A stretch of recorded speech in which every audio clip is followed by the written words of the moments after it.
काय काय भावानू मी आलो तुमच्यासाठी घेऊन सकाळच्या पारी काहीतरी आलो मी आलो आ कसा आहे भावानू.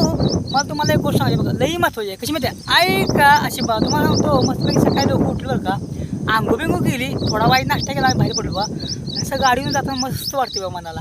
सगळी हिरवंगार सगळी वातावरण, शेत सगळी भारी वाल्यात, पिकं आली आहेत आणि थोडं ऊन पण आहे आज. तर विषय काय माहिती आहे का, बघताय आजकाल मुला मुलींची लग्न म्हणजे लय उडले हो. अवघड मी काय माहिती आहे, मुलींच्या अपेक्षा लय वाढले हो. मुलगा सरकारी जॉबवाला पाहिजे, मोठा बंगला पाहिजे, तर स्वतःला मोठी गाडी पाहिजे. अहो कशाला अपेक्षा ठेवता एवढा.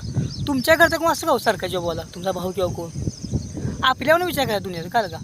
हां बरं ते नाही. आणि एकदा म्हणते की शेतकरी नवरा नको. अहो शेतकरी नवरा म्हणतो लई भारी म्हणतो. का माहिती का, विचार करा एकाने मी जॉब गेला खाजगीवाला किंवा सरकारीवाला, तर तुम्ही त्यावेळी काय खाणार. पण शेतकरी नवरा असेल ना, तिथं तुम्ही उपाशी अजिबात राहणार. तुम्हाला तो स्वतः शेतात कष्ट घेऊन ना 2 वेळेचं खायला घालणार. ही असते ताकद शेतकऱ्यावर नवऱ्याच्यात काय का. त्यामुळे कसा योग्य निर्णय घ्या.